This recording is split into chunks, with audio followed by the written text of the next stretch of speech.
Salut YouTube, c'est Cédric Marron03 Allier. On se retrouve aujourd'hui sur DevPro pour des replays de matchs du deck Exodia. Alors je vous avais fait la présentation du deck sur DevPro. Donc voilà, je vais vous montrer le potentiel de ce deck et surtout que c'est un deck pas du tout nul. Je pense que faut pas le négliger ce deck là. Donc voilà. Donc là j'ai 6 replays intéressants. Donc voilà, qu'est-ce que je voulais dire d'autre avant de commencer les replays? Ah oui, qu'il a fait top 8 au championnat du monde de 2012, donc ça tout le monde doit le savoir je pense. Donc voilà. Donc premier replay, on va y attaquer avec Fire Fist. Hop, donc là j'ai une main pas dégueulasse. Donc voilà, je fais mes gobelins. Voilà, je stalle. Donc j'en place un maximum, là je commence à activer. Hop, l'adversaire gagne 3000 points de vie. Je pioche une carte, il va m'attaquer. Pas bien grave. Ensuite je vais faire jour de paix. Pod. Je vais prendre le jour de les deux cartes là, les deux évasions. Donc là il va me faire le cardinal. Je vais prendre sacrifier 2000 points de vie pour piocher un maximum de cartes. Donc une carte pour chaque tranche de 2000 points de vie d'écart. Donc j'en ai pioché pas mal. Donc là il pourra pas me tuer parce que j'ai fait jour de paix. Après je vais faire pod. Hop, et voilà. Donc je défausse un maximum de cartes. Donc c'est vraiment hyper fort. Là je vais chaîner. Hop, avec une guide, une scape et un rugissement. Il peut rien me faire. Donc à ce moment-là je vais faire carte D, piocher les deux cartes. Voilà. Donc premier replay terminé. Ensuite Fire Fist, Fire King. Hop. Une main pas encore trop dégueulasse, je vais faire jour de paix, je vais staller deux cartes. Donc Fire King qui peut être jouable un petit peu, mais ouais, c'est pas le deck, c'est pas ce que je préfère. De toute façon, quand on réfléchit bien, que ce soit Fire Fist,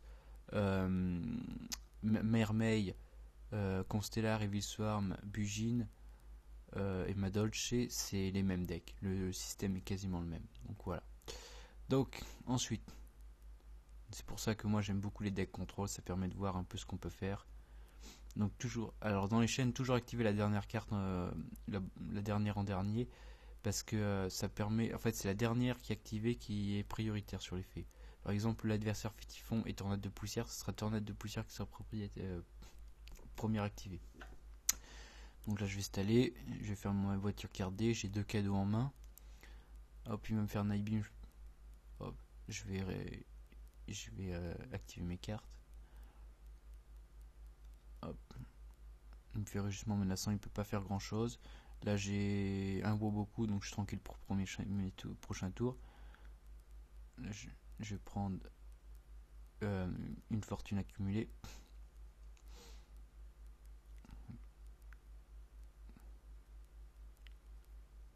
Hop. Je reçois un point de vie. Ensuite, qu'est-ce qu'il va faire? Il va rappeler son guerre Unix. Voilà. Donc prochain tour, je peux rien faire vu que je suis dans un pétrin. Ensuite, je vais faire pod. Hop, je vais le passer.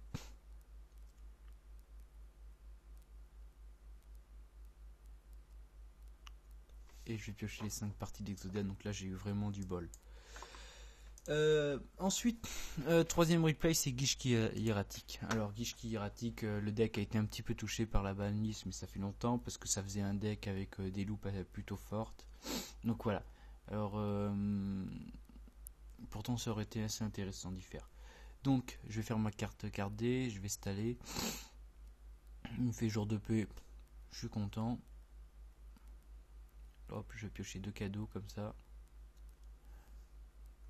Ensuite, qu'est-ce que je vais faire? Je vais faire carte cardée, je vais piocher encore. Ça va très très vite ce deck là. Je vais faire deux cadeaux, un Woboku. il gagne 6000 points de vie et je suis tranquille.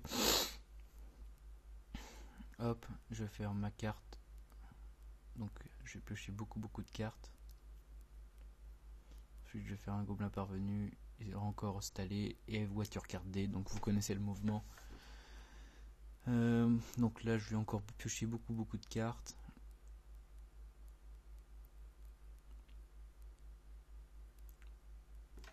Et je win. Encore. Donc encore alors un deck hiératique. Donc là c'est hiératique normal.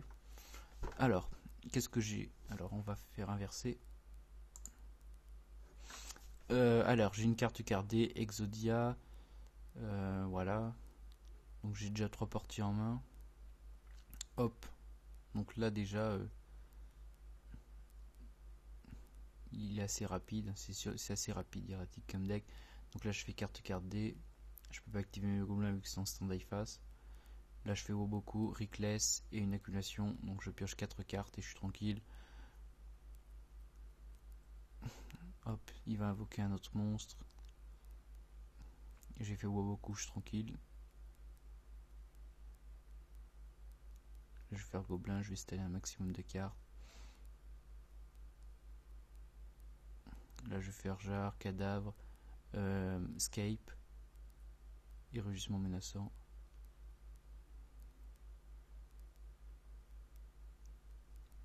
Là il va me faire Bonzer pour contrôler les effets de mes cartes. Donc là avec ma carte cardée ça pourrait être un peu plus délicat. Bon là il me fait un skill, un breaking skill.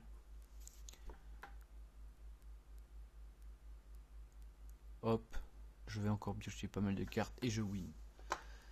Alors,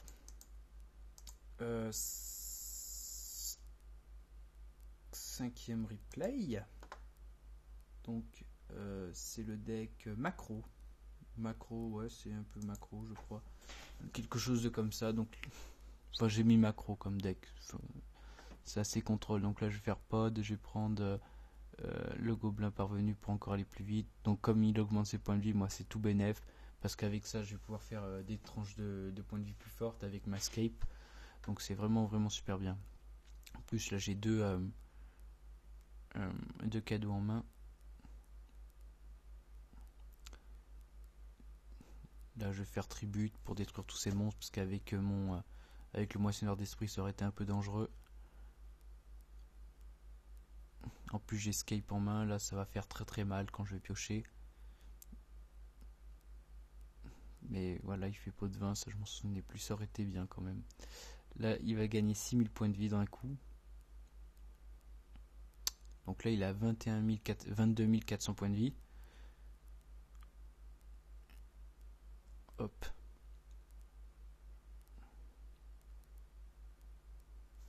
Donc là j'ai pas besoin de placer beaucoup parce que j'ai déjà rugissement menaçant. Et puis avec son message de paix là. Là je pioche ma escape donc je suis content. Là ma Reckless Guide est terminée donc là je stalle.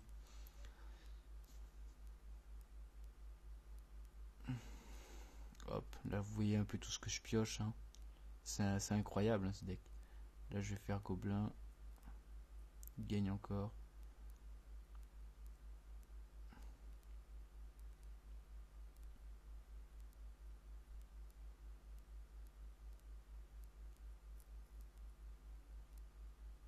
Et là je stalle. J'active encore toutes mes cartes. Voilà, j'ai même pas eu le temps de tout piocher que je gagne. Et la dernière replay c'est un turbo hiératique. Alors, qu'est-ce qu'on a donc là j'ai pas mal de pièges donc je suis tranquille. Donc ça c'est vraiment très sympa comme deck à jouer. Hein.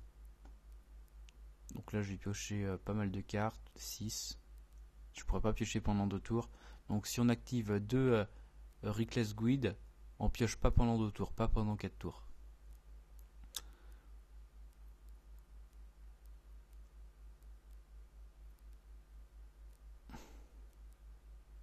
Bon là il m'inflige un peu de points de vie mais bon c'est pas bien grave. Ça m'en fera plus pour piocher. Donc là je stalle. Donc j'ai une Ringscape, un rugissement, donc là je suis assez tranquille. Hop, et de 5 avec le rugissement.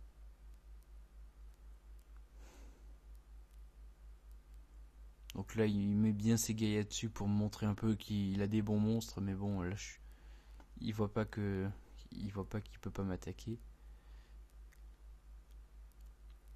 Hop, je stalle à nouveau. Beaucoup, Scape, encore Scape.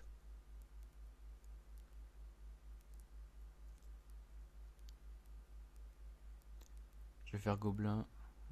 Alors je sais pas pourquoi je chaîne, mais bon c'est pas bien grave. Jour de paix, un pod. Et je gagne. Donc voilà. C'est quoi ça sinon?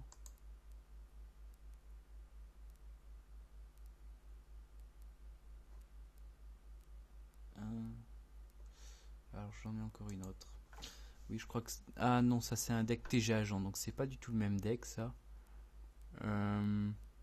Je vais quand même... Enfin, si vous voulez voir la partie, de toute façon ça va pas durer bien longtemps. Donc ça c'est mon deck TG Agent que j'aime beaucoup. Voilà, donc là je vais faire Trappe sans fond, donc il est mort. Ensuite, voilà, il va encore se prendre 3100 points de vie.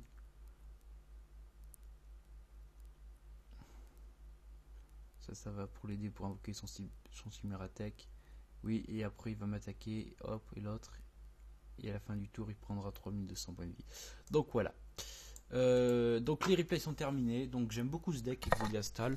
Donc voilà. Qu'est-ce que je voulais dire d'autre? Alors j'espère que vous avez vu les cartes, les bonnes cartes de Primal Origin, qui sera vraiment une grosse édition.